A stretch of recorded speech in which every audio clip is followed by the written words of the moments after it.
grasping the thin, almost translucent veil between that of fact and fiction, revealing mysteries of the past, folklore passed down from father to son, unsolved murders, and things that go bump in the night.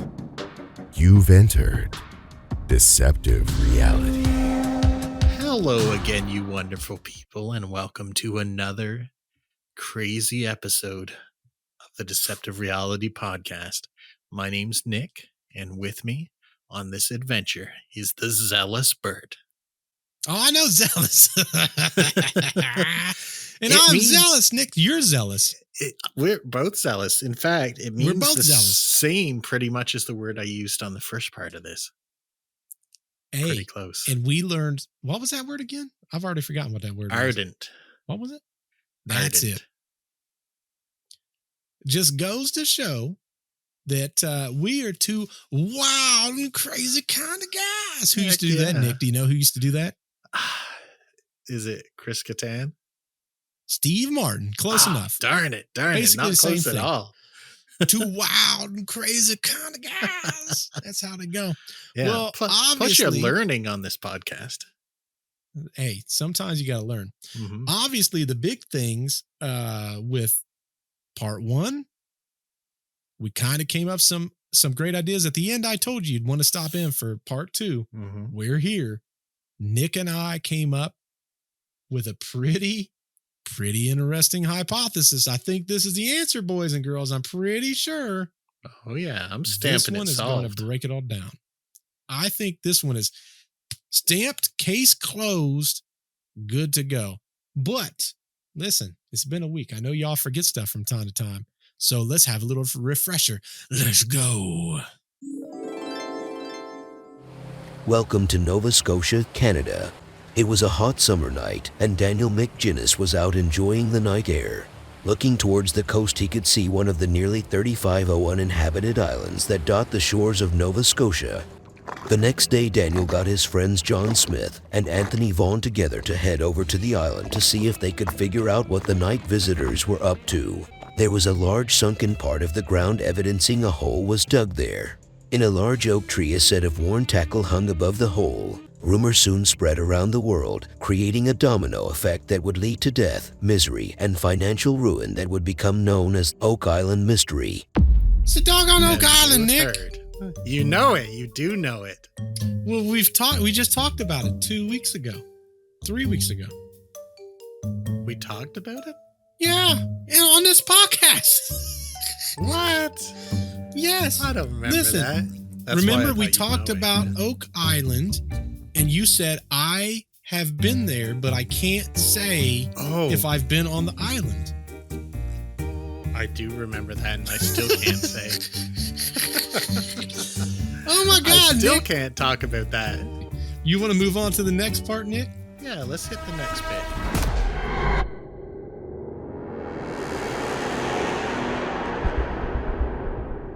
If this mystery were an iceberg, we have only uncovered the very tip. The Truro company has now been thwarted at every turn. Their machinery is breaking down, pumping day and night is completely useless. If they don't find the source of this mysterious flooding soon, they will not be able to continue. One researcher notices that the water level seems to rise and lower with the tide, suggesting that there may be a channel to the coast. They decide to survey the entire island, including the lots they don't own far from what has now become famously known as the Money Pit. A completely unbelievable discovery is then made. 540 feet from the main shaft, it is discovered the entire shoreline and cove known as Smith's Cove is artificial. This part of the island was completely constructed by some unknown technology and the handiwork of men.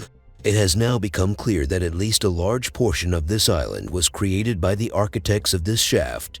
Running out of money and now desperate, the Truro company builds a dam of rock and clay at Smith's Cove to hold back the seawater while excavating the beach area.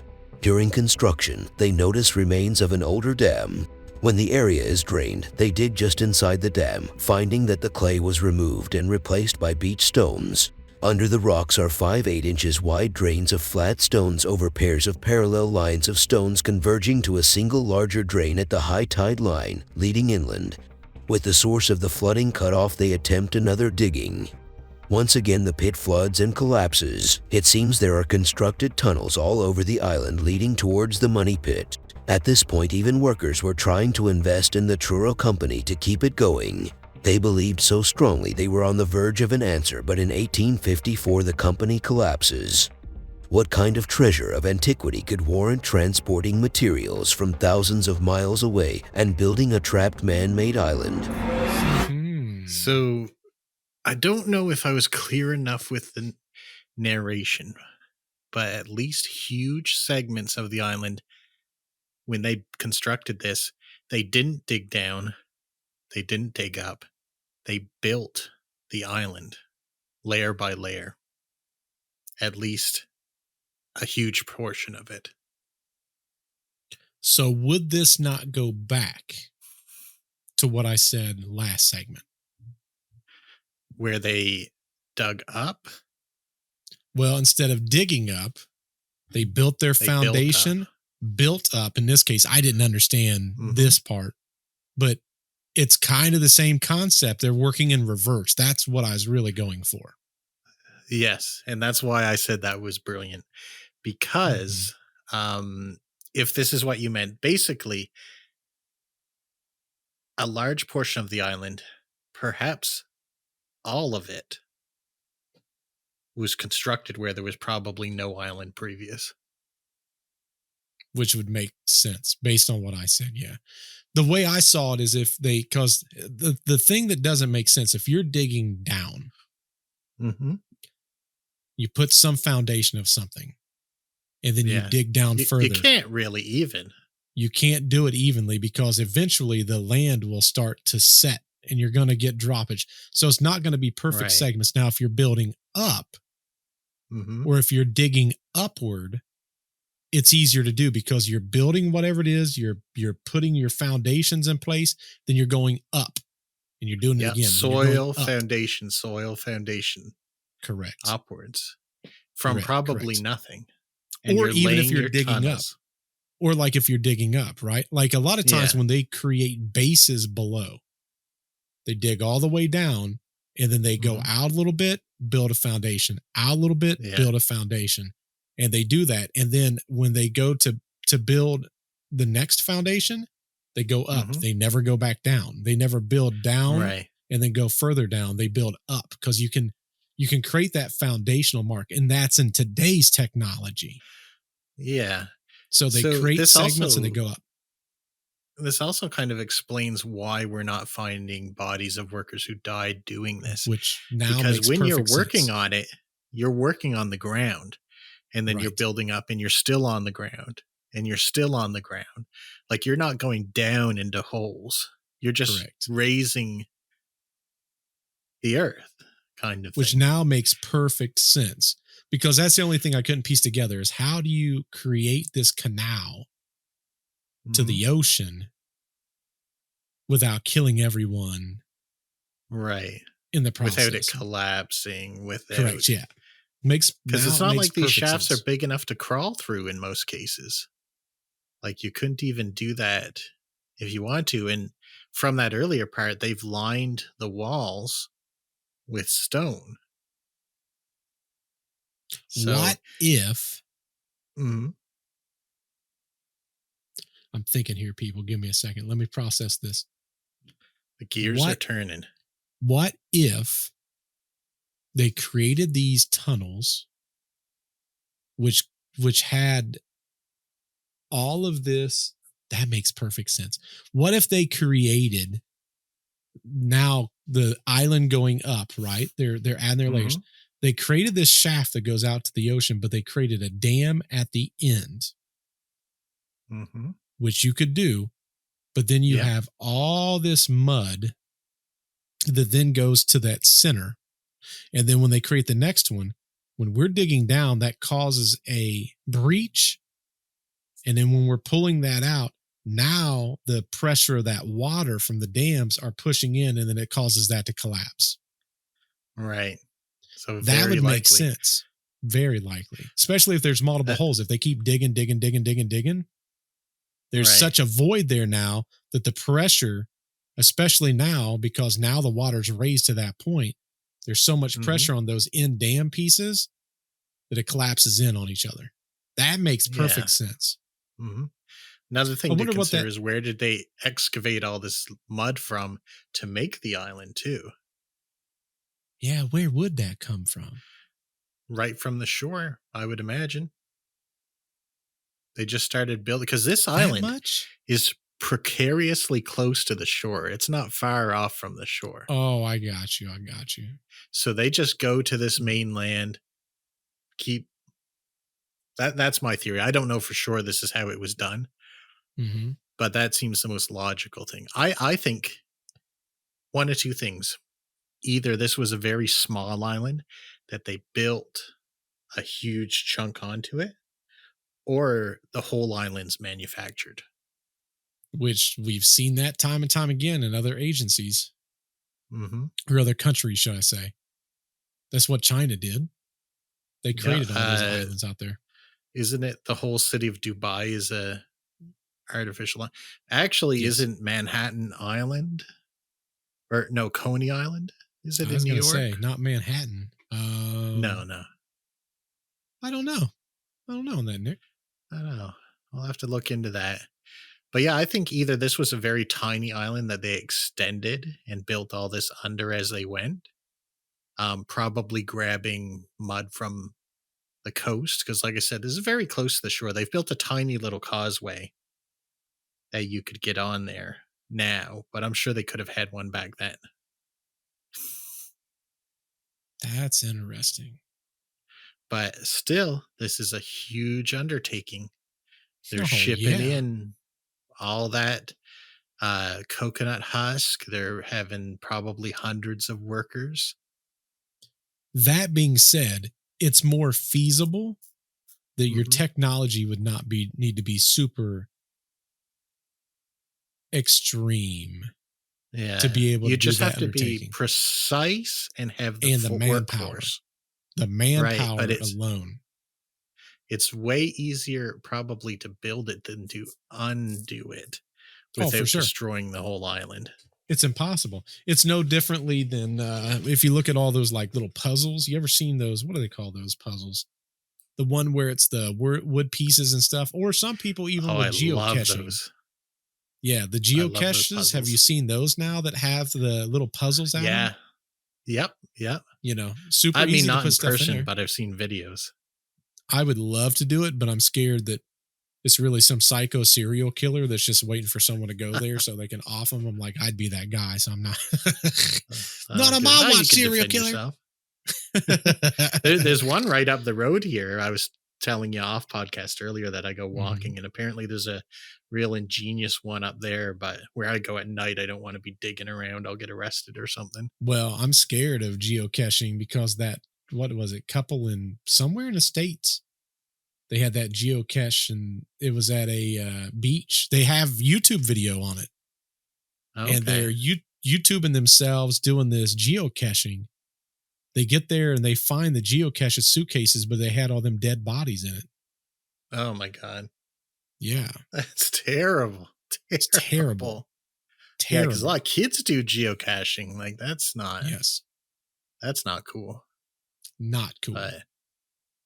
Yeah. But yeah, I could totally see this though, Nick, being a lot less sophisticated now since the concept of digging down.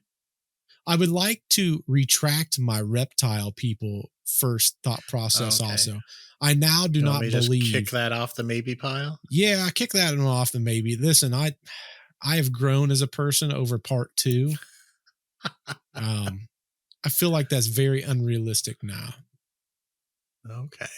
I'm back to other thoughts now. Okay. I think Davy Jones built this island. Well, he can stay underwater for a long time. Exactly. And he's got all those squid hands to help him. He's got the lockers down there too, Nick. Yeah. Well, that where the coconuts could have been. It all comes full circle, Nick. This is why you got me here. Listen, hey, it's professional right there. Now, again, not in the narrative, and And this is sort of a separate story that I've never heard anyone relate these two, but I've been thinking about it for years. So we're constructing a whole island. We're bringing ships back and forth, full of coconut husks, treasure, all that kind of stuff. Now, you've heard the saying that two men can keep a secret when one of them's dead. Yep.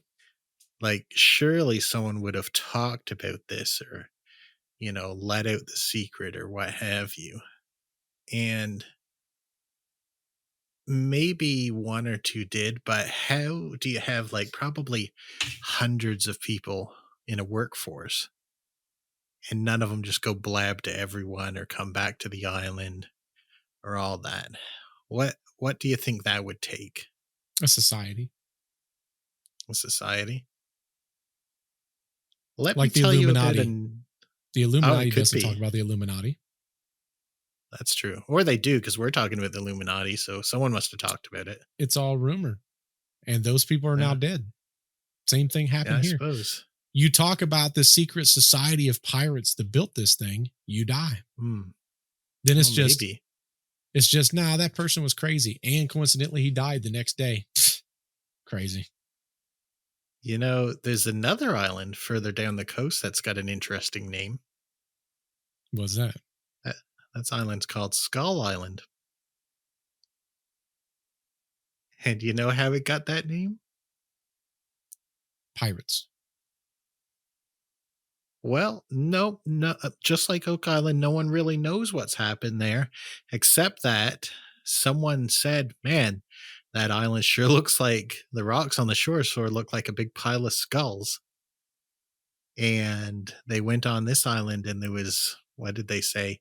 Somewhere between 500 and 800 skulls just lying on the beaches and the island. No, I thought it was explanation of how they got there or anything. Well, I think that answers that question, Nick. Yeah, so I think you know where I'm going with this. I thought when you said Skull Island, I thought it was shaped like a skull. Yeah, that's what I assumed. And pirates, what's on every pirate ship? Skull and crossbones, Jolly Roger. Yeah. So what I've related on the two, because we've got up towards the north, halfway through the province, going northwards, we've got Oak Island. No one knows anything about it at all. But there had to have been a huge workforce that worked on it. And then that huge workforce left, and none of them ever said anything about it. Now, just so happens on the way, they passed by another island, later called Skull Island, where there's like hundreds and hundreds and hundreds of bleached bones and skulls just lying on the shore and on the banks of the island. Is it possible? I sound like that ancient aliens guy. Is it possible that the entire workforce was made up of perhaps slave labor, whatever, and on the way back, they killed them all on this island before returning with a small select crew that could be trusted?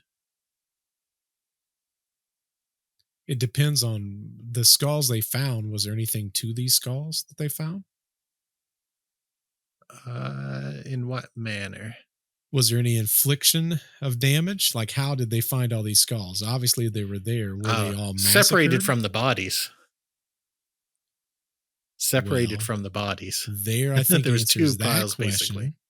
Yeah. Yes. Some kind of massacre happened there, and wouldn't it be convenient that it would be the size of a large workforce that could build an island? Yes. Yeah. Now, I don't know why, but no one ever connects these stories. So if this is completely crazy and out to lunch, feel free to call me on it. But it seems like a real weird coincidence to me. That is the answer. I think that really is the answer. I think because you can't have hundreds of workers know where a treasure is and they just don't go back for it. They don't tell anyone about it. They don't write something down.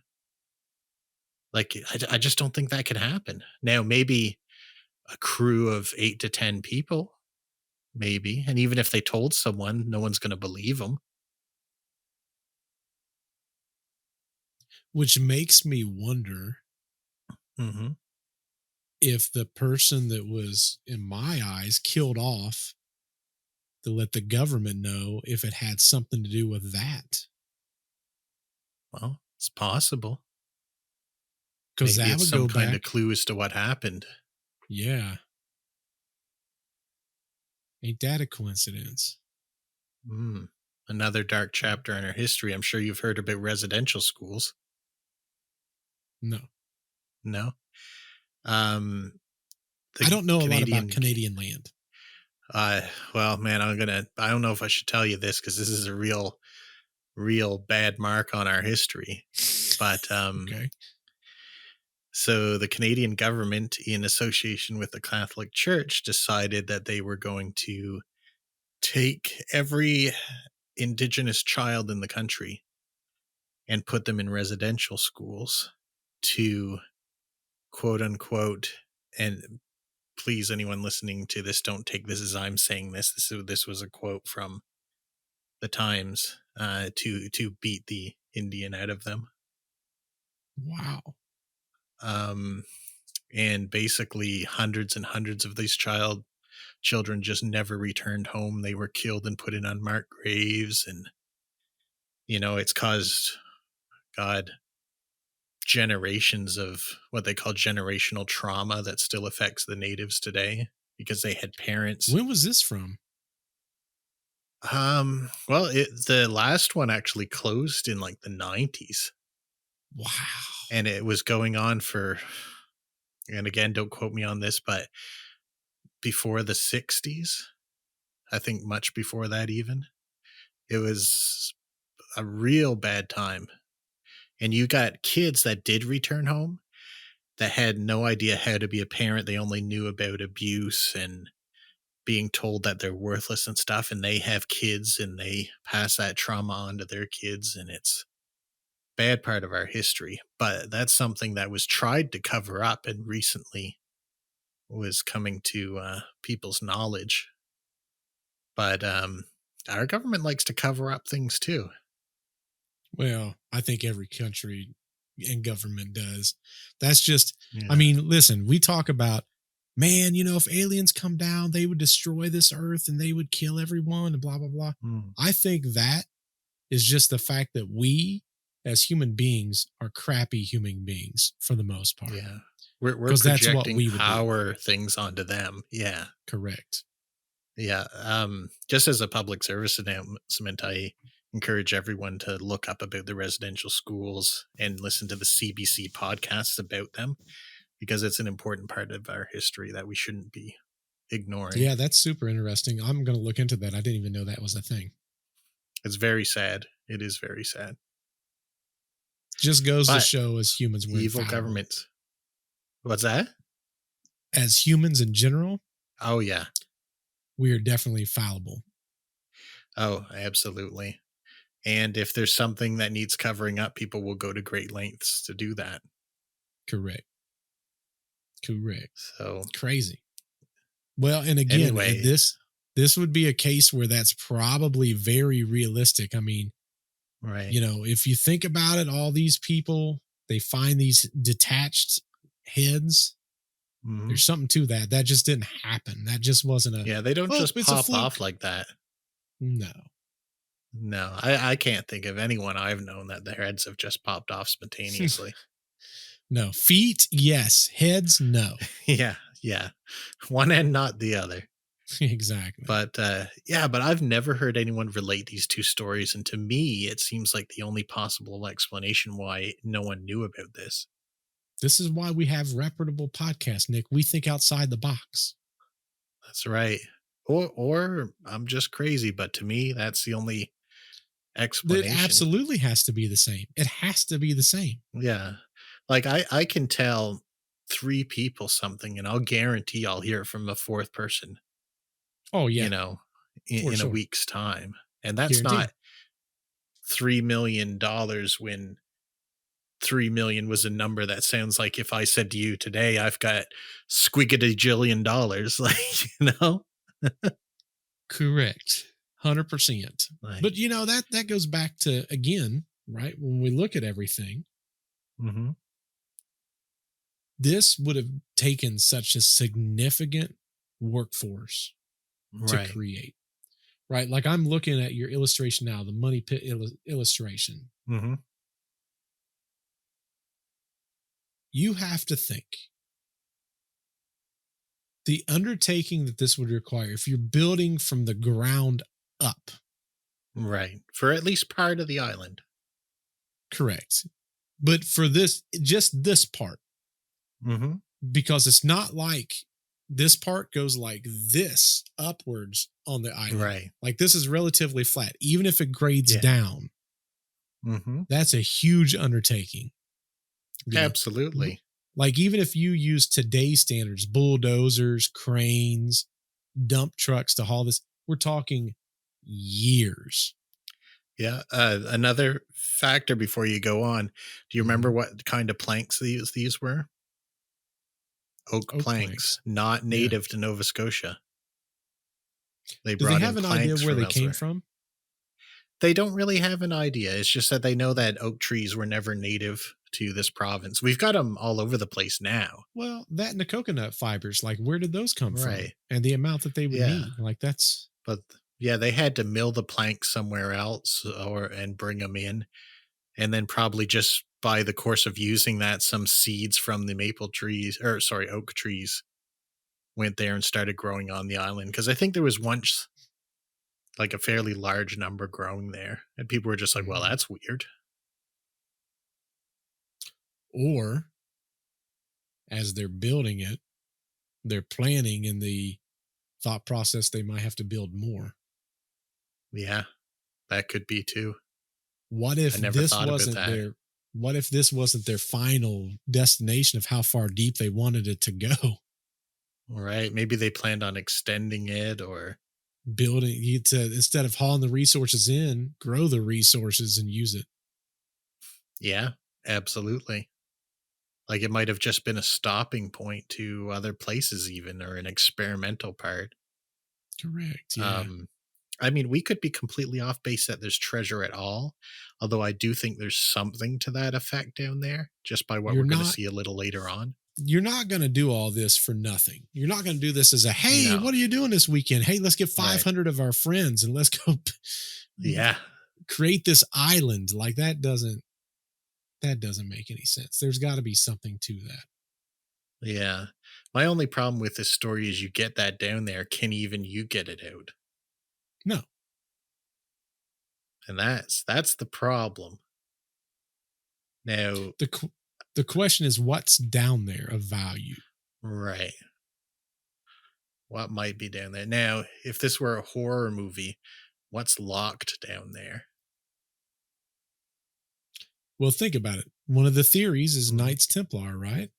Maybe they did this, right? What would the Knights Templar be going completely left of center? I apologize. Right. What would the Knight Templar put down there of value? The Holy Grail or the Ark of the Covenant or what have you? Yes. Now, was their purpose with that it would just never be found again, or? I think it was to protect it from the Romans. Okay. Though supposedly the Ark of the Covenant was found. Oh, was it? Not. Now you said supposedly. Oh, okay. So this is like someone may have it in their possession. There was a man. Super interesting story.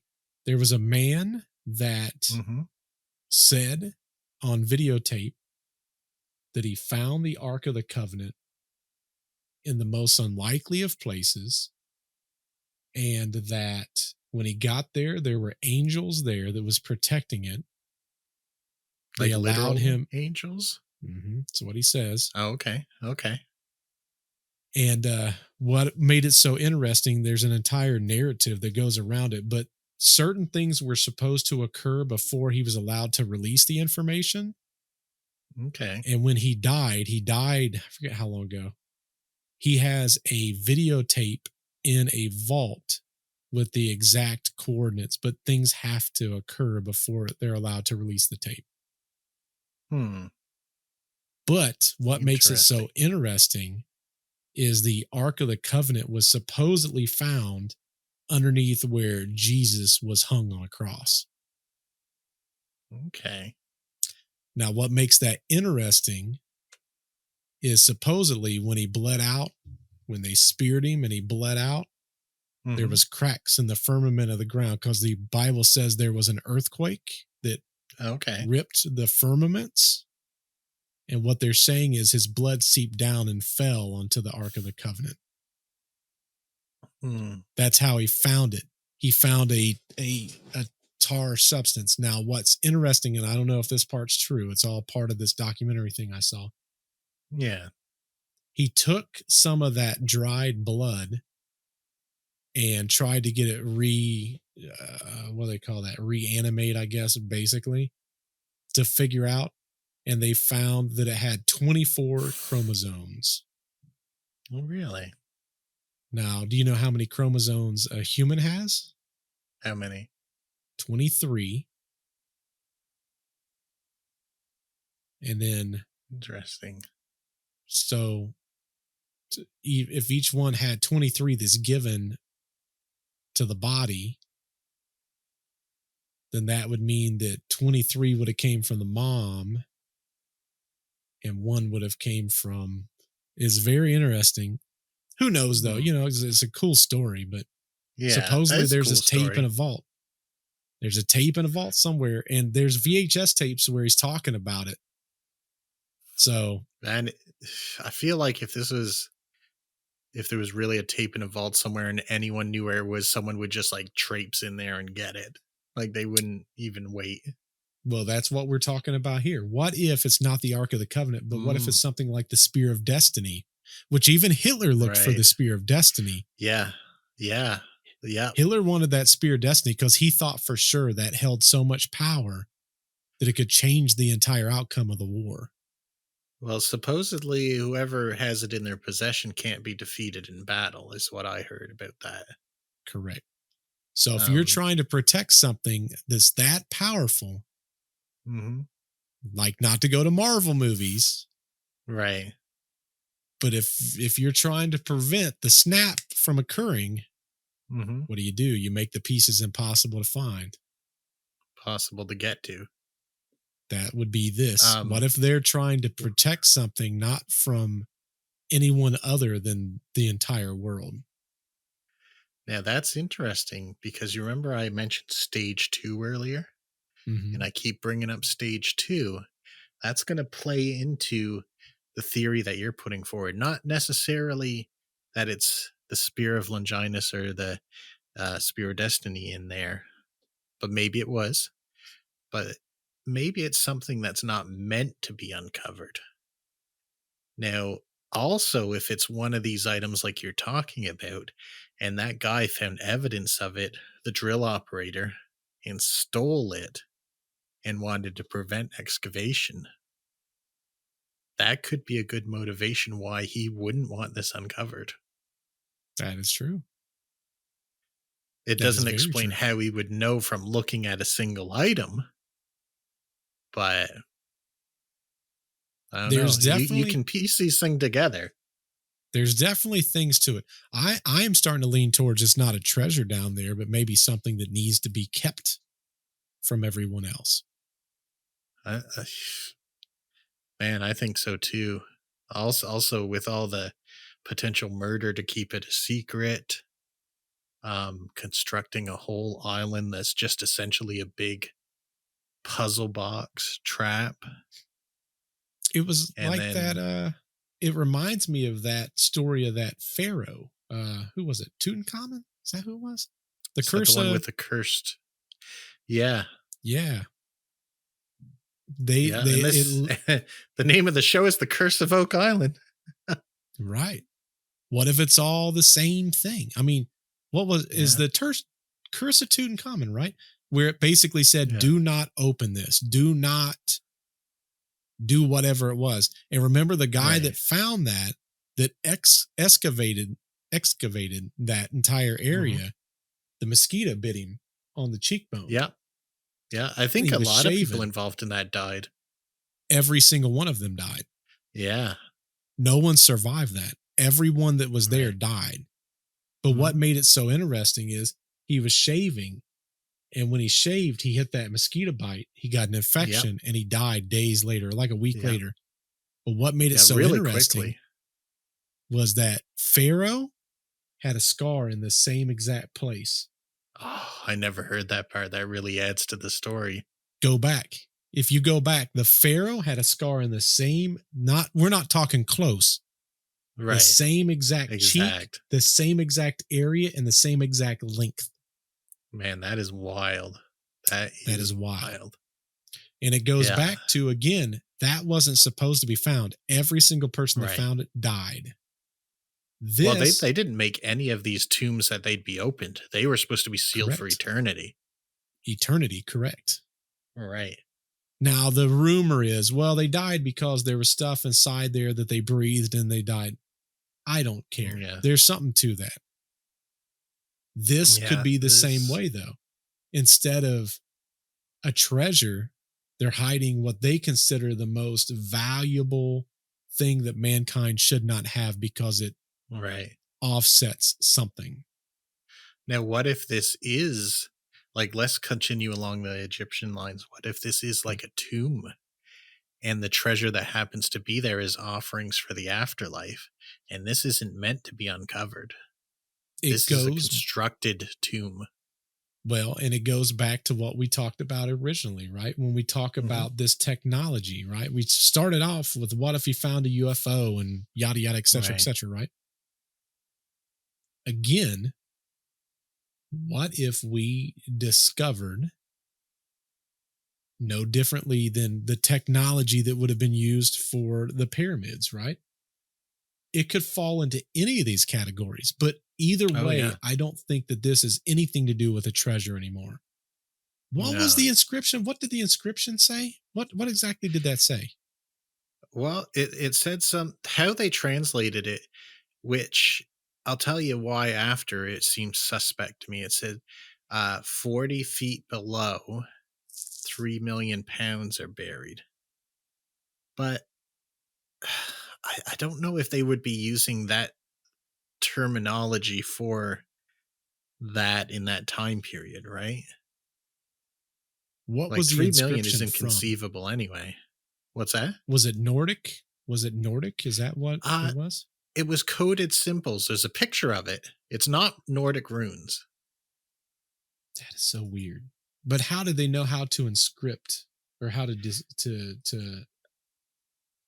I think the professor was probably like a linguist or whatever. But it had to unencoded it incorrectly. I think it's incorrect what they found. And remember, it was facing downwards. What if it was facing downwards towards something that might be coming up?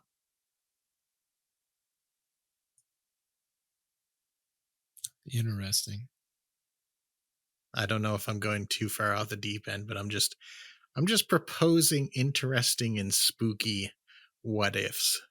That's the thing, though. Like, I think you have to have an open mind on this kind of stuff. Yeah. That's what drives me crazy is when people, again, it goes back to these pyramids. Yeah. You know, well, this is how it is, and you just have to deal and blah. This is our history. It's in our history books. It's wrote and blah. No one knows. No one was there. All right. There's no written records of these things. And this translation was done so quickly afterwards, but there's not enough characters there for you to decode it, in my opinion. Like, you have nothing to compare it to.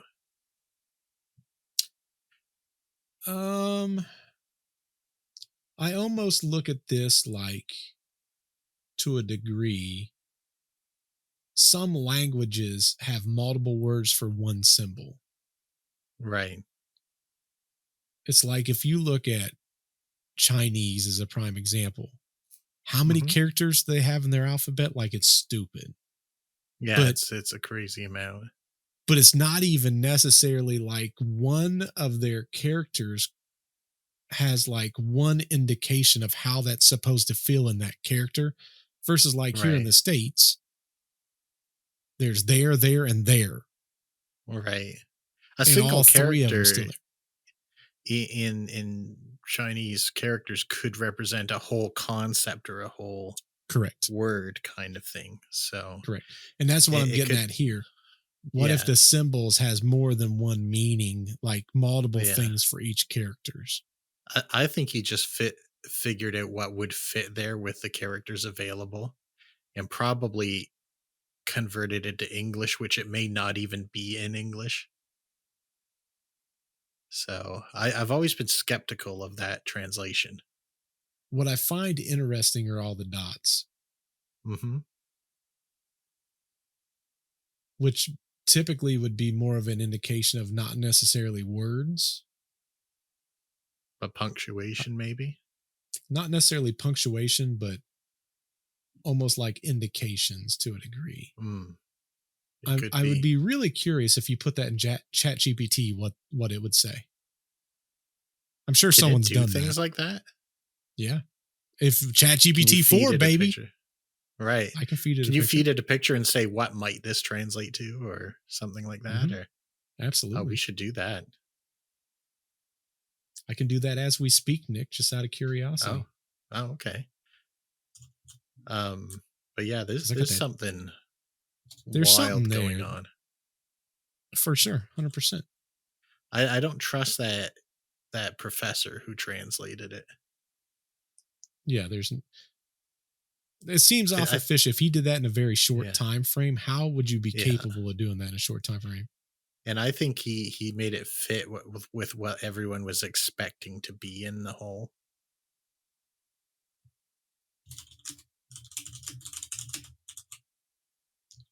What could this translation? If this works, I'm going to marvel at modern science. My guess is it won't figure it out, but it might give us an idea of where it could have originated from. Oh, that'd be good too.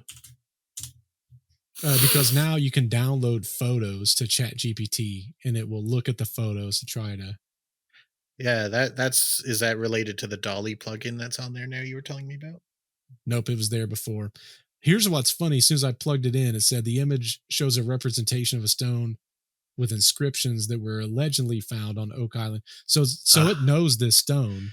Yeah, it's going to be tainted by the original findings then. The specific translation, 40 feet below 2 million pounds are buried, directly points to a large treasure. But that's just looking up what other people have translated it to.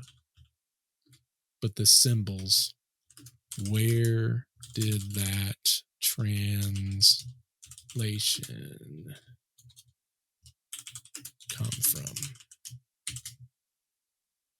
Because I'm curious how. Also, for anyone that doesn't know, this is how I do 3/4 of my research. I plug in basics to try to find something. The translation appears to come from an interpretation of the symbols on the stone as a simple substitution cipher. A substitution cipher is a method of encryption by which units of plain text are replaced with ciphertext. According to a fixed systems, the units may be single letters, the most common, pairs of letters, triplets of letters, mixtures of the above, and so forth. The receiver decipher the text by performing the inversion substitution. They went deep with this. Yeah. Someone who had seen the stone in the 1860s used a simple substitution code to decode the message. Well, here's my problem with that. Number one, the message is so short you can't compare enough letters, in my opinion. That's what I was going to say. How would you know without Yeah. having the... Yeah. And the language has changed so much. Have you ever seen Old English? Oh, yeah. We just talked about that too. Yeah, right. That's not going to compare at all to that. No. There's no way that would have worked. Goes back to the crop circles episode. You know, that freaking... Remember that... that writing in that old magazine where they talked about the devil? Let the devil come down and do this. Yeah, like we looked into that pretty deep. Not a single word was the same as we use today. So a simple substitution cipher just wouldn't have fit. Correct. Especially with this being when this occurred. Yeah, that's wild. Yeah.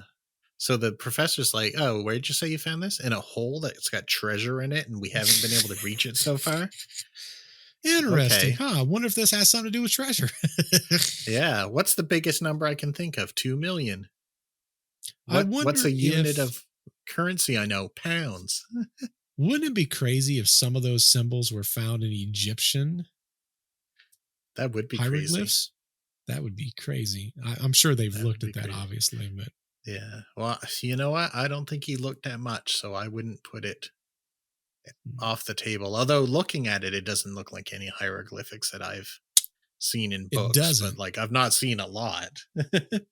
Yeah, definitely doesn't. But I'd be curious if there's any that's like offshoots. I don't know. Yeah. So very interesting. There's a lot. Yeah, we've come across a whole other theory that I've never heard anyone put forward. We normally do this every episode. Yeah, we do. Now we could be completely wrong, but at least we're interesting. We're interesting at a minimum. Yeah, maybe we're gonna end up in some kind of nut house, but man, listen, it's possible. I don't know. I think we're weaving a really good story. Heck yeah, dude! Before this is over, we're gonna have UFOs building pyramids and this, and at the bottom, upside down Spear of Destiny. Underground. That's exactly right. Maybe we won't be defeated in battle. We'll have this spear. Exactly. What if this is the case of the upside down? That's why the thing is facing down, Nick. It's really facing up. Yeah.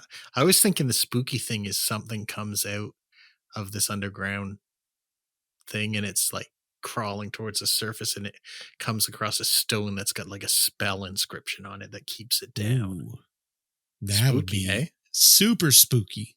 I'm not basing that on anything other than that stone was upside down, but who knows? Hey, either way, we know that much is true. Yeah, but I'm really digging this theory that we've got running. Now eventually they're going to find some really good evidence of actual treasure down there, along with something else that is kind of going to make your relationship between the Egyptian pyramids and whatever this is seem really even more plausible, because you know how they entomb the Egyptian pharaohs with all the treasure they'd ever need in the afterlife. For sure. Now that you've sort of spun it this way and you've sold me on it, I'm starting to think this is something that it's not meant to be recovered. I believe that is exactly what this is now.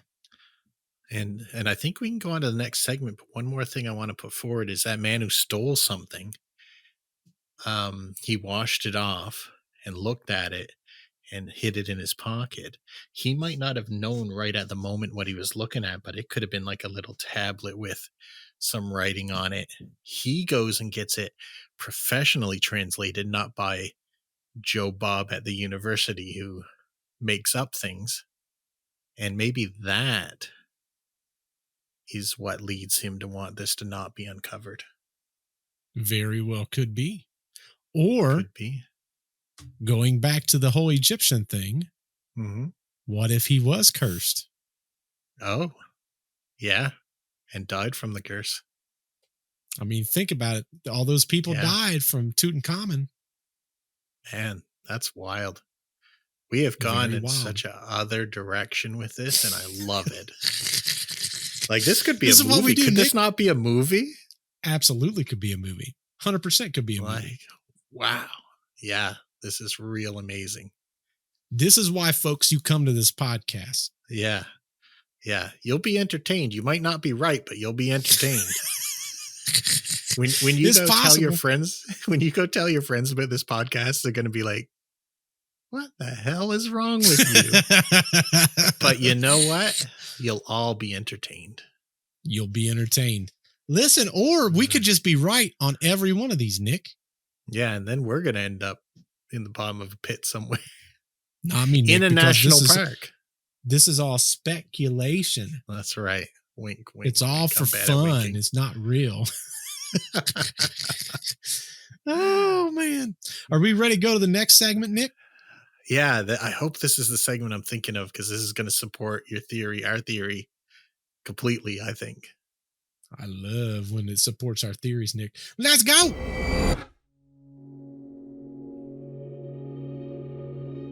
Over the following years, companies form and fail repeatedly. Variations of members of previous groups scrap together what funds they can find, make a deal with the owner of the island to give it another try, and lose their life savings. A few notable finds are unearthed in these years, however. In 1861, the Oak Island Association performs a series of simultaneous digs, now armed with state-of-the-art steam pumps. All seems to be well until two large crashes are heard from two of the supporting tunnels. Water once again rushes in, violently collapsing the tunnels. A yellow-painted piece of barrel surfaces from one trench. Pumping even with the technology is completely useless. In 1885, a boatswain's whistle of ancient design, made of bone or ivory, is found in the soil near one of the tunnels in the artificial shore of Smith's Cove. A series of copper coins weighing 1.5 ounces is discovered in and leading up to the money pit dated 1317. In all this time, very little treasure has actually been found. This didn't seem to have any effect on the motivation and dreams of those sinking their fortunes into the aptly named money pit. In 1897, however, the flames of great treasure were rekindled. Surprisingly, a water diviner named Chapman from Medford, Massachusetts maps various tunnel positions.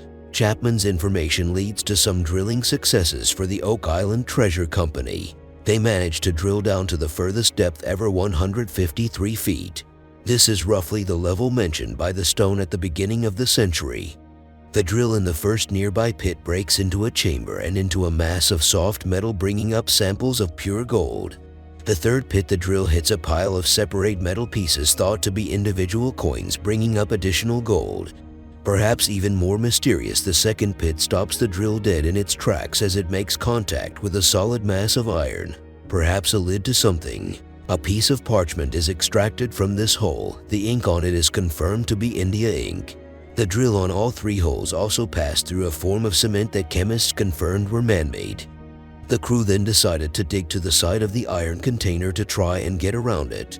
Unfortunately, this struck one of the water channels, flooding and collapsing all the tunnels, marking an end to the success and ability of Oak Island Treasure Company. For decades following, others tried to get into these three tunnels and around the iron structure. It seemed, however, the second stage of the Oak Island traps had been triggered, underground quicksand that seals all attempts. This is the stage 2 that I've been talking about. They hear two large crashes, and from then forward, anytime they dig towards this metal, not just metal, iron container structure, fills in with quicksand and salt water.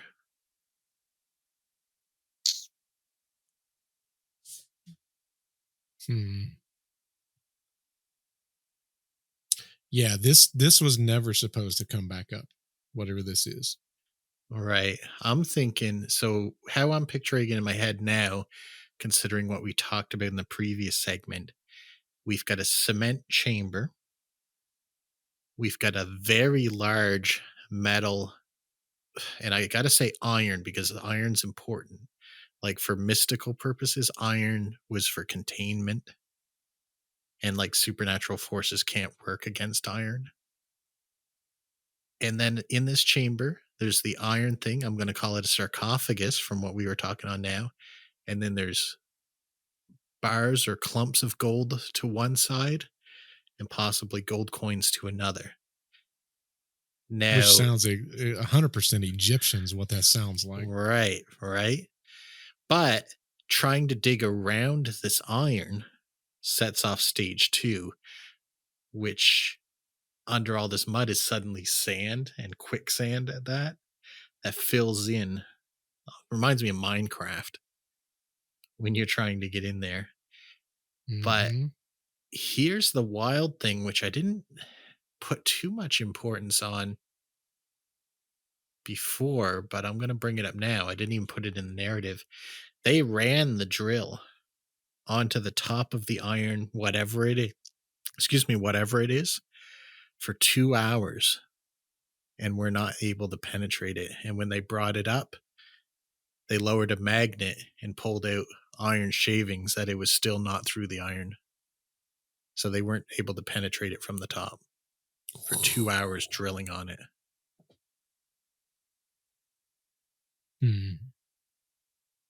Like, how thick would that have to be? Yeah, I would say quite thick. That's a lot of iron. Also interesting to note, it was a water diviner from Massachusetts that pinpointed these things. Now, I don't know how I feel about water diviners, but he sure got lucky. Are you talking about the rods? Yeah, water witching, they call it. Dude, I was just talking to a buddy of mine about this 2 weeks ago. Yeah? Apparently he can do that. Well, he should go to Oak Island, really. Yeah, he sent me an entire article and he's like, hey, maybe you could look into this for your podcast or something. I thought maybe you'd find this interesting. And I'm like, okay. And he told me some stuff and I'm like, wow, okay. My friend's father used to do that to help people drill wells. That's crazy. Like, he swears by it. And he's not one of those flight of fancy kind of guys. He's just like, I don't know. It just works. That's interesting. Makes me want to go do it. Yeah, I wouldn't know how to do it. It looks like the stick just gets pulled down or something like that. I got an entire article. My buddy sent it to me. Oh, on how to do it? Basically the basics of it. Yeah. Yeah. And supposedly it doesn't just find water. You can find anything you want with that. Yeah. He says he can find gas lines underneath the ground. He can find like any kind of like major metal underground. Man, that's wild. It's wild. But listen, he's someone I've known for so long that I would believe he could tell me the sky has accents of green. I'd be like, maybe there's some green up there. Maybe, I don't know. Yeah. Well, it's like the friend I'm telling you about, like he's one of those guys that just doesn't think to tell lies. Like he just blurts out whatever. Same way. Yeah. My buddy, I would trust him with anything, literally anything. Yeah. It's just a fact of life that this works in his reality. Yeah. So I'm like, well, like, cause before I was like, no way. And then he said that to me and his dad collaborated his story. And I was like, okay, well, maybe there's something to this. That's what I did. This literally just came up like 2-3 weeks ago. It's funny it's funny we're talking about that. Huh? Who figured out they could do that for the first time? That's what I'm saying. I don't even know. Yeah. Like, was that something that was passed down from generations and that we just didn't know? Have to start somewhere though. Like, who's the first guy that was holding a stick weird and walking around and the stick started flicking towards the ground and he dug and found what he was looking for? Literally, I'm looking at the website now and it's called Dowsing. Oh, okay. Oh, that's the real name for it. What? Yeah, that's. I don't remember what I called it in the narration, but Dowsing. Around here, they call it water witching. Yeah, which I've heard it also called that. Yeah. Yeah, but that guy had great success because these holes were not that close to the money pit. Just so y'all don't think I'm crazy, this is literally the article that we was doing, which is Dowsing Divine Gifts, Human Ability, or Occult Power. Nice. Yeah, we just talked about this he sent this to me to be exact. October 12th. Oh man, it's all falling into place. Isn't it crazy? Like, what's the odds that would come up? Yeah. Like, what's the odds that would come up, man? Yeah, I'm definitely glad I included that part. But this, everything in that segment, um, just supports the theory that we were just talking about. Like, to I think me, so. that sounds like a burial chamber with treasures for the dead and a large iron sarcophagus to keep whatever's in there in. And it's a serious thing because 2 hours of a massive drill didn't penetrate it. Well, and it makes me wonder, like, for one, is it so thick that they couldn't penetrate? Or B, is it a special type of iron That that's B preventing is it? where I'm going with that. Because I think if it bit into the iron and actually went down into it, it would probably have broke the drill. Is what I'm thinking. I would also assume that to be correct. I don't know enough about drilling and what they Yeah. use. Man, we've got to have so many degrees to answer our own questions. It's just We do. This is why I got Chat GPT 4, Nick. It answers the vast That's right. majority of my dumb That's questions. but I've got this pictured in my head now. Mm-hmm. Like what's Me too. going on under there. Me too. Now, and it's not far off from what the original hypothesis was, that Right. that guy dug in, found something, let the government know or whatever. Mm-hmm. I think there's either a curse there somewhere. Listen, I don't know how y'all feel about curses, or he was killed off because he came across something that should not be there, period. Yeah. Or the curse. Like the curse, which is rule 1. Yeah. Yep. That's rule 1 for us right now. Yeah. So this is, man, we'll put a stamp Think on about this. It. If you make it that deadly, if you're making it that deadly, there's no treasure worth making it that deadly. Yeah. It's like, let's use, for example, in the paranormal realm. Mm-hmm. They put Annabelle in a special box. They put Robert the Doll in a special box. Yeah. They're not doing that because they're treasures. Right. They're doing it because they're dangerous. Right. Or things that's not supposed to be disturbed. And they finally got close to the chamber, and what does it do? Triggers stage 2, making it effectively, probably, as far as they were concerned, impossible to get this now. Correct. Which makes me curious, the episodes that's going on right now with all of this stuff, have they made any headway at all? Supposedly not. That, like, I don't watch it myself. My brother does, and some of my other family members does. And they say all that ever happens is they come to the end of the episode and they're like, there's a bunch of commotion. And then it's like, find out what was discovered on the next episode. And it just does that until they get to the end of the season. And really nothing.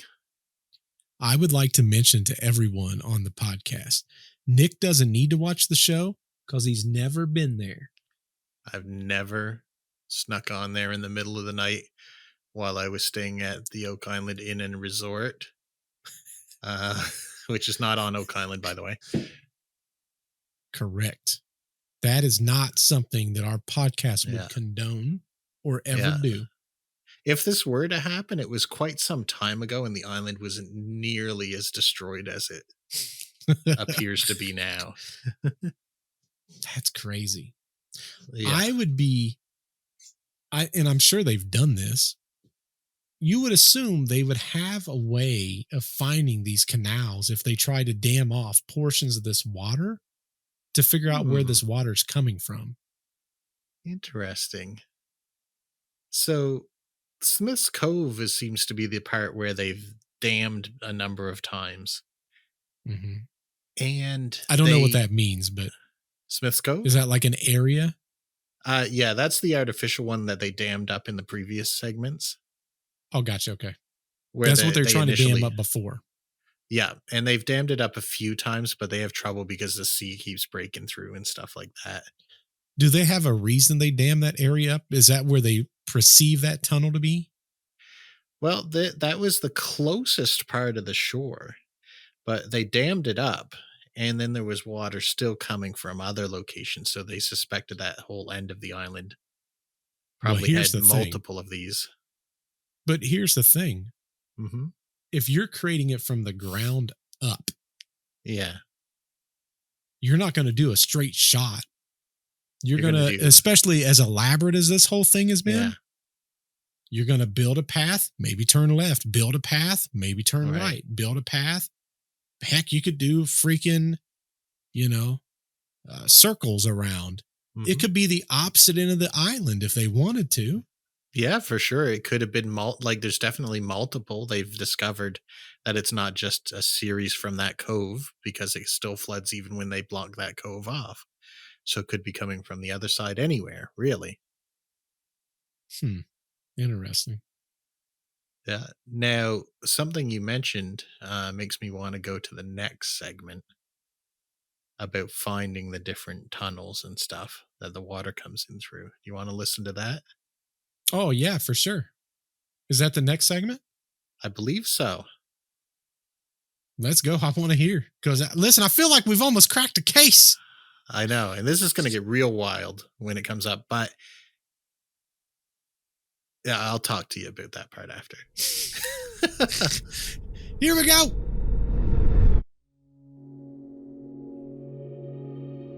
Literally hundreds of attempts were made over the years, but what about the modern era? Today's technology hasn't been able to defeat the ingenious traps on the island. However, we've been able to learn more than ever before. Smith's Cove was dammed off further out than before to attempt to stop the flooding once more. While this proved to be useless for the flooding, it did uncover a mathematically precise and ancient wharf was once built on the island, each pillar marked with a Roman numeral. We've also been able to send remote-operated submarines into some of the larger shafts in Smith's Cove. On one occasion before losing signal, we received a picture of a log floor, 3 chests, a severed human hand, and a skeleton laying up against the wall. This has further lent credibility of a pirate treasure, as it was tradition to kill a crew member to stay and guard the treasure. Today, operations are being managed by a very popular TV show, The Curse of Oak Island, which is currently on its 11th season and running on the History Channel. Now, So- may I say, Nick, Yes. and I'm going to lose this Okay. if I don't spit it out. I've got 2 thoughts. I want to hear them. The first one is not just pirates that left dead there, I'm so glad that you're doing this. because that's also happened in Egyptian cultures. Sealing them in. And there's even been in monasteries or monks where they would seal them in also. So it's not just pirates that have had that. People have been sealed off almost as a sacrifice to go with whomever it is to the other side. So That's right. I didn't want to lose that thought process. The second thing I was going to say is I'm a little confused by the narration. Oh, okay. And it could be that I don't understand enough, but I want to reverse a little bit and have you explain a couple things I didn't understand. Yep. The first one that it talked about, it was talking about there's a mathematical something. What was it talking Right. about? Okay, so they dammed out further than they did before. Okay. And there's a lot of implications for this because previous dams didn't uncover this, but this one that goes farther out does. There Mhm. was really ancient pillars from a wharf that was constructed there I don't know what that means. long ago. What's a wharf? Oh, sorry. Where you tie up boats to. Okay. A So pier. like a what? A pier for us. Yeah. Okay. Yeah. Okay. Yeah. So a pier to tie up boats to. And each of the pillars was spaced a precise distance apart. And they were each, for whatever reason, numbered with Roman numerals. So there was a big wharf there at one time. And that's what that referred to. Interesting. But When I heard wharf, interestingly I thought of Star Trek. Oh, yeah. Sorry. Pier. I got to say, train myself to say pier. Or what's is that the normal pier is what you guys call it? Yeah, It a pier. depends. We have piers, or we have where there's a lot of ships. They call that something else. I'm not Dock, rich enough. maybe. Yeah, like docks. We've got docks and Okay. piers. We got some famous piers here, but I've never heard the terminology of wharf. Oh, I thought that was common. So things you learn. It could be. It could be in the boating world. I'm just too poor to understand that word. Oh, okay. Well, there's probably anyway, someone's like, we got all kinds of wharfs, that poor guy. It's we'll call it a pier. But that's what they speculate, but it would support that the island was man-made because it's so far under the level of where you would expect a pier to be. And there's really not any good explanation why they were mathematically spaced and then numbered. So that's an odd situation. Then there's of course the Roman numerals. That was the numbering, but why? So that's what that it was. It was a large pier for people to dock at. Now that pier could have been coming from the shore outwards, like the mainland shore outwards, or it could be coming from Oak Island outwards. So the skeleton they found was the severed hand. Was that from that skeleton, or was that a separate severed hand? That's my understanding, that it was from that skeleton. One other thing that I want to say about this skeleton video is I actually saw the video of this when it was like first discovered, and it was entirely grainy to the point that I could tell there was some structures there, and I could tell there was something that was probably a skeleton leaning up against the wall, and it looked like a severed hand, but it's not super clear. Maybe it could be some kind of clutter in there that just happens to look like those things, but it was very grainy. I know with just because remember all those years back they found all those shoes that had human feet on the shores. They said that as the body would decompose, the ligaments would typically fall apart, and because of the weight of the shoe, it would pull the foot completely off due to the I'm wondering if hands are the same way. So instead of being severed, maybe with decomposition, it for whatever reason fell apart. That could very well be. I'd be curious about that too. Where did they say they found the skeleton at? It was in the what? In a tunnel? So did they find a tunnel? They found those little tunnels that let the water go into the island, the ones that we talked about earlier that they had placed beach stones to make the tunnels. Yeah. Well, they were able, when it was flooded, to send a remote-controlled vehicle a short distance into them. So they were big enough. They were big enough, but then those things can be very small as well. Well, I meant for there to be a body in there. Sure I understand. Oh, that opened into a chamber. I guess that wasn't clear. Oh, I got you. Now I understand. So now there seems to be a series of chambers under the island, is the impression that I'm getting. Because if you recall earlier, sometimes they would drill, it would enter a cavity and go through a barrel or something into the floor before they found that Iron Sarcophagus in a chamber. I'm going to just call it that.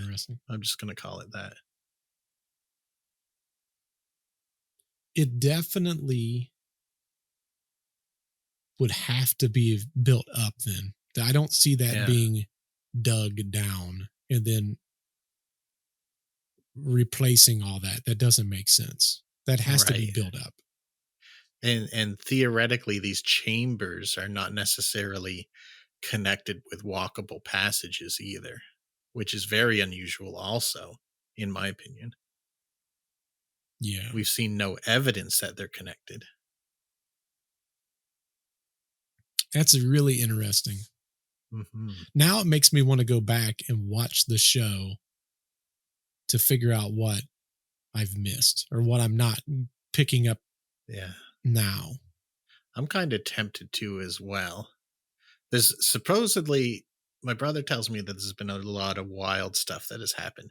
Not a lot of physical finds, but just a lot of wild stuff that I probably have not been able to include in this narration. Very interesting. There's something to it. I still lean towards the fact that whatever it is, there's something down there that's not supposed to be disturbed. Yeah. I don't think that anyone could sell me on the fact. And if it is a treasure, it's a treasure that's meant for the afterlife. That's where I'm landing now too. Yeah, that makes the most logical sense to me. Yeah. This is not the first episode where we've struck across something that I'm like, oh my God, that's got to be it. Like, we keep doing this and I like it. Which makes me think too, think about it. All those people died. Skull Island, all them skulls are there. You just don't kill off that many people for a treasure, and then there still would have to kill that many people. It's not like they're just going to stand there and be killed. There had to be a decent amount that killed those people too. The only time you're not going to say something, if that's the case, if it's something that you believe so strongly in that it's not supposed to be in the world. Yeah. And you just didn't trust your workers to do the job. Mm-hmm. Like maybe the workers weren't necessarily believers, but the main crew was. Correct. That tells me that cannot be a treasure. That doesn't make any sense. There's something that no one else is supposed to have, or is supposed to be undisturbed. Yeah. This episode has taken such a turn that it almost obsoletes the next narrative. We don't know. We might listen to it and come to another hypothesis. I don't think so. I think the next segment is popular theories, and they're not our theory. Well, maybe we learned something from them, no, Nick. You never know. Maybe. Do you want to hear what the people who aren't as gifted as us have thought? Yes. Let's hear it. I want to know, Nick. I want to know now.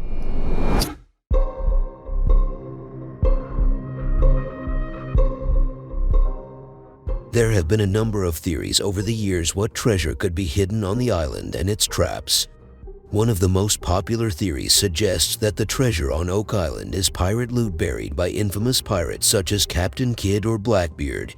According to this theory, the complex system of tunnels and booby traps was designed to protect the treasure. Captain Kidd was the origin of the common pirate legend that pirates often buried their treasures. Some of Captain Kidd's writings and maps closely resembled Oak Island. Some theories propose a connection to the Knights Templar, suggesting that they may have brought religious artifacts or treasure to Oak Island. This theory often ties in with the idea that the Holy Grail or other significant Templar artifacts could be buried there. Another theory is that the treasure is linked to the Spanish who, during the Age of Exploration, may have hidden treasure in North America. This theory often involves the idea that Oak Island was a location where Spanish galleons or ships buried their riches. Some theories propose that the treasure is not pirate or Spanish loot, but rather ancient artifacts or relics from a civilization predating European exploration of the Americas. This could include anything from Viking artifacts to remnants of an unknown ancient culture. This theory may hold some water, as unknown ancient ruins have reportedly been found in the wilds of Nova Scotia and even around the main city of Halifax. A theory suggests that Oak Island could be the location where valuable items from the French royal family were hidden during political turmoil or conflict, such as during the French Revolution. Many other wild theories abound but are likely not worth mentioning. So the second to last one could fit with what we were talking about. Here's what I think. If someone said, hey, life or death, you have to choose something. Right. And I'm going to fit part of this in biblically, only because I think to a degree it holds a little bit of interest, and it fits around a little bit of what we've talked about. So anyone that doesn't know, there's a series of biblical things, artifacts that has went missing, which one of them was brought up was the Holy Grail, the Spear of Destiny, the Ark of the Covenant. Now, what I find interesting about all those things is you can literally track each one of these things through the Bible until a certain point, and then there's no more talk. Now, let's use, for example, the Ark of the Covenant. You can literally follow the Ark of the Covenant all the way from Old Testament, but then it disappears. And what the theories, there's a lot of different theories as far as where that's went. Now, what I find interesting, and it was talked about here, was the Knights Templar. Their goal, and it was a very bloody time during a lot of these, but it was not uncommon for them to take artifacts and get them out of the Holy Land. And what their concept is, it held so much power. It's like the going back to the Ark of the Covenants, right? There's a theory with that Ark that whatever it was radioactive. I don't know if you've ever heard that or not. Yeah. No. If you go back and you look at the cases where people had died, at one point, if you look, they say the wings of the cherubim go out. There's a part in the story where the cover starts to fall off and someone goes to grab for it and they instantly die. Oh, wow. Instantly die. Bam, they did. There was speculation that they would put the Ark of the Covenant in the, what would be basically the equivalent of like a holy room. And they would send people in and they would tie ropes around them.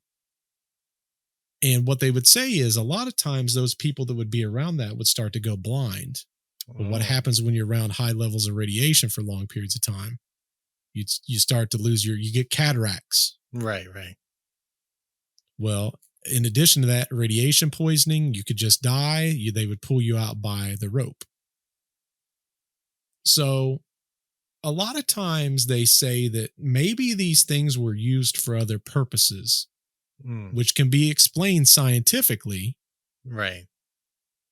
But if you are in this, like trying to explain to someone something that was radioactive during the times of, whenever this is occurring, they have no clue how this stuff works. To them, it's like, this rock can kill you.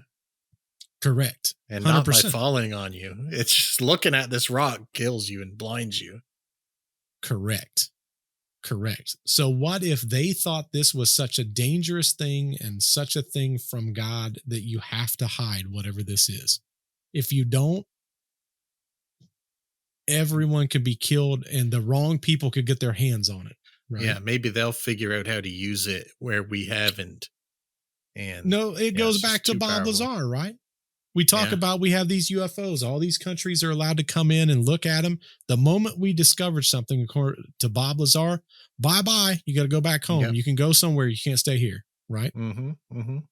And I think this goes back to, again, going back to a conversation you and I had earlier. We believe that aliens are going to be horrible and kill everyone because we're projecting ourselves onto something else. Right. That's what we do and have done. When we hide something, what do we hide? Money, valuables. We, as humans, generally try to say the things we want to hide the most are the things that we want to have. But if we step away from it for a second, we think, What if it's something that could harm us? Like with our kids, what do? We hide them. Right. Right. If you believe that what you have could potentially harm your own people, you're going to do whatever you need to do to prevent that from being found. Right. I 100% believe they built on top of whatever this is an elaborate set of traps so as that no one can ever get their hands on whatever this is. Yeah. I don't think they were super technological, but I think they used manpower like crazy. Yeah. And determination if it's dangerous. Determination.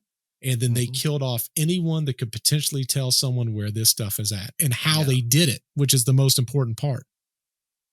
Right. Because so much at if you stake, build they'll go to great lengths. It's like the government. They don't tell everyone in the government, hey, here's what we're building and here's how we build it. They give each person one separate thing, and then one person puts it all together. There's a reason for that.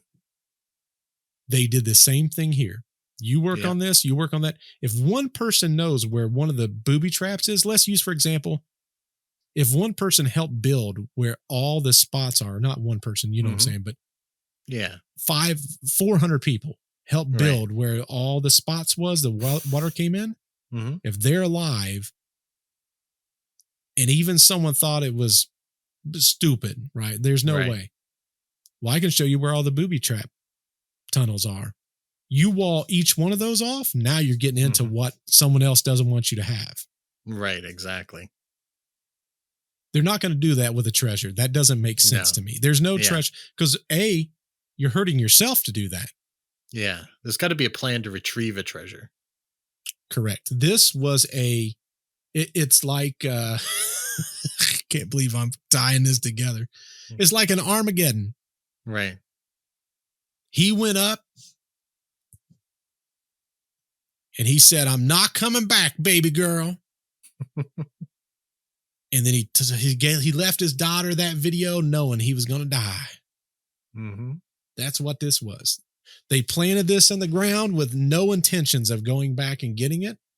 And they killed off anyone that could tell them how to get past the traps. That makes perfect sense to me. That's the most logical explanation. And to be honest, I don't want to know what's down there. Yeah. If they went out of their way to make this hard to get, it's got to be something that I don't want to know what it is. You know what? I think you've convinced me. I'm curious. No, I still want to know. I don't care if it's horrible. I want to know. Nick's like, I want to know what's down there. Yeah, you kind of had me for a second then, like I need to know. But let me ask you a question. Hypothetically speaking, let's say the Spear of Destiny is down there. Let's just say. Yep. And somebody like Russia got it. Would you still be cool with knowing what was down there, knowing that they're now an unstoppable force that will, for the fun of it, do whatever they need to do to make sure their country succeeds and everyone else falls? No differently than, let's use, for example, the U.S. finds it. The U.S. government finds it. Do you think they're going to use it for good things? No, they're pretty much undefeatable anyway, so I don't think much would change there, but I think there's something I'll tell you off podcast. I saw a little bit ago. Sorry, everyone that's on the podcast is listening right now. There's some technology that I didn't even know that we had that I just found out about. That there is a YouTube video I literally just found out, and I was like, holy mackerel. But it explains a lot of things that I've never pieced together before. But it just goes to show, and, there could be a day and age where, the U.S. could have a leader that maybe is not of the same mindset as the ones we've had and uses our power for the wrong reasons. I think that's possible in any country. Oh, yeah, for sure. To answer your question, though, no, I wouldn't be cool with that. That's my thing. Like, I think whatever there is down there to do what they did Mm-hmm. and to be as callous as how I believe that they were to do it. This thing had to be so important that no one finds out what it is. Yeah. And if someone's going that hard in the paint to make sure that that's the case, then I don't need to know what it is. Yeah. Well, luckily, we're not at the stage where we can easily find out either. And it goes back to, think about it. Like, if you look at World War II, right? Like, what country was it? They had all that stuff, and Germany came in and stole it all. It's like, even if a good country gets something of power, mm-hmm. doesn't mean that someone cannot come in and swoop it up. Right. In a very strong attempt. Power makes people do weird things. Well, sure does. Well, I mean, look at the real ending of World War II was the dropping of the nuclear bombs. And now everyone's got them. In fact, there's so many of them out there that countries lose them. Correct. So. Correct. We dropped a nuclear bomb in the U.S. and never found it. Yeah. There's something like 30 something or more missing in the US right now that they just have no idea where they are. Correct. Yeah, they're probably like in cobwebs in some corner somewhere, but maybe not. We lost an entire jet like 4 weeks ago. Yeah. It was flying. The pilot accidentally ejected and they never found the plane again. Oh. It's on Oak Island. It was a mistake. He mistakenly ejected. Oh man. And that's got to be embarrassing. They said that plane could fly for, I forget how far they said, unless there's something that it runs into, it just keeps flying. There's enough technology on board. We never did find the plane. Never did find it. That is wild. That's not good. You would think with our technology, we would know roughly where that plane was. Yeah. Well, they also got stealth technology on them, probably. I think it was an F-22, I think.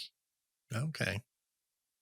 So, I mean, that doesn't have stealth technology, but everything's got stealth technology if you fly low enough. So who knows how low he was flying. That is true. You know, heck, we didn't even know there was a balloon over our country until I remember that accident.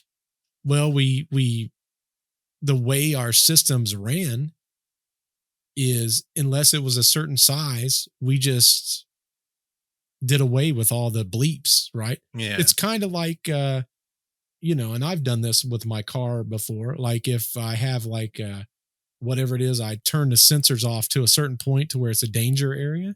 Right. Our radar is the same way, because how many of those helium balloons are we sending up? It would turn on all those activations every time we did that as a country. The problem is, it took something being the size of, what did they say, 3 school buses back to back to back? Yeah, it was like the Fortnite bus. No, just kidding. Yeah, it really was. So it's like they got this big thing, and finally they're like, what is that? And then that's when they started looking into it. So yeah, I don't know. I think there's something underneath there. I think it's something dangerous, and I think someone went way out of their way to make sure it's never found. Yeah, and I'm fine with it being not that. found. Either that or it's a tomb. That's the two I'm going for. It could be a tomb. Could be a tomb also. I think we've settled on those two. Tomb or dangerous thing. For or dangerous tomb. When you started this podcast, where was you leaning? Pirates. Isn't that crazy? We went on this far left to center. I know, right? It's like, it's made the whole end of this pointless. We don't need more narration. I mean, we should finish it just because it's there and I worked on it, but it's pointless from this point out. This should be the end, but it's not going to be the end. Listen, we might hear something that makes us change our mind. I haven't heard it yet, but maybe so. The exit, but let's roll it and see what happens. Let's roll that.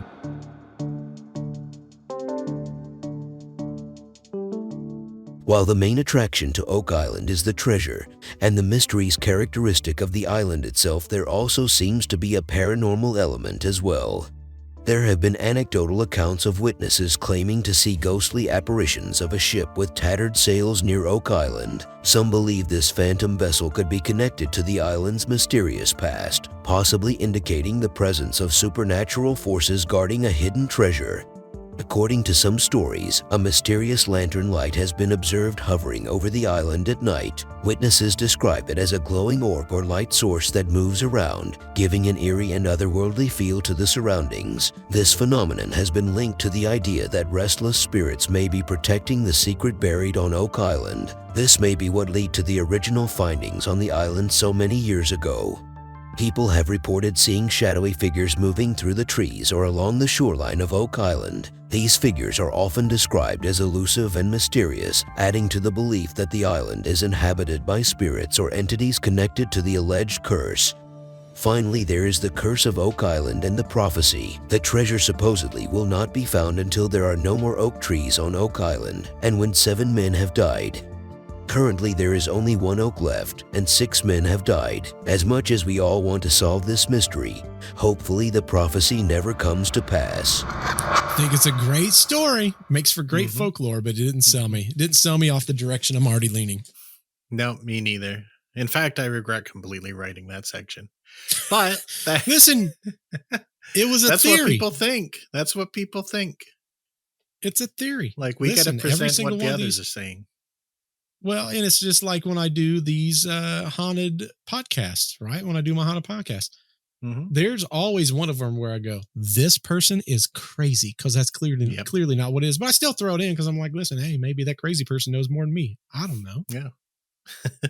I don't know. I think we solved this one. I think we're like, if we wanted to, we could uncover it, but we want it to stay hidden. So we're going to let this mystery continue by our good graces. Exactly. I'm totally down with that, Nick. Yeah. I hope no one working on the island listens to this and figures out how to do this. We might know too much. We might be in danger, Nick. We don't even know. That's right. That's right. That's okay. I was at a yard sale the other day and I bought the Spear of Destiny. So we can't be defeated, at least. We can't be defeated, Nick. That's right. Well, the $1 million question is, all of you listening or all of you at home that's watching, what do you think? Did we go on a different direction than what you would have went? Do you think it could be something else? Tell us in the comments down below, because I would like to hear other people's theories too. I'm curious if they're thinking the same thing that we're thinking, or if they got a different idea. And thinking back to this, Nick, we always go off so far left of center. Oh, I know. In the same realm. We're not off the realm, but I feel like that's what gets us to our end hypothesis every time. Yeah. I rarely start an episode where I finish, because that extra perspective really gets things going that I'm not thinking of myself. So I'm hoping that people who are listening are not thinking we're total crazy people. Oh, and I there's hope no that way. it's made a lot of sense. We're podcast professionals, Nick. Heck, we're research investigators supreme. Professionals. Exactly. So they believe exactly the same way we do. But if you don't, put it in the comments down below, because we want to know. Yeah, feel free to disagree. Exactly. But do it in a nice, respectable manner, or we'll call you out. That's right. Well, you don't want none of that. I'll just ignore you, but Bert will call you out. Amen. Well, Nick, do you have any other thoughts on this one? Nope. I'm putting the stamp of solved on it, and solved. We'll just, let people keep believing in their theories, and we'll just have the right answer with us. Always and forever, like the Spear of Destiny.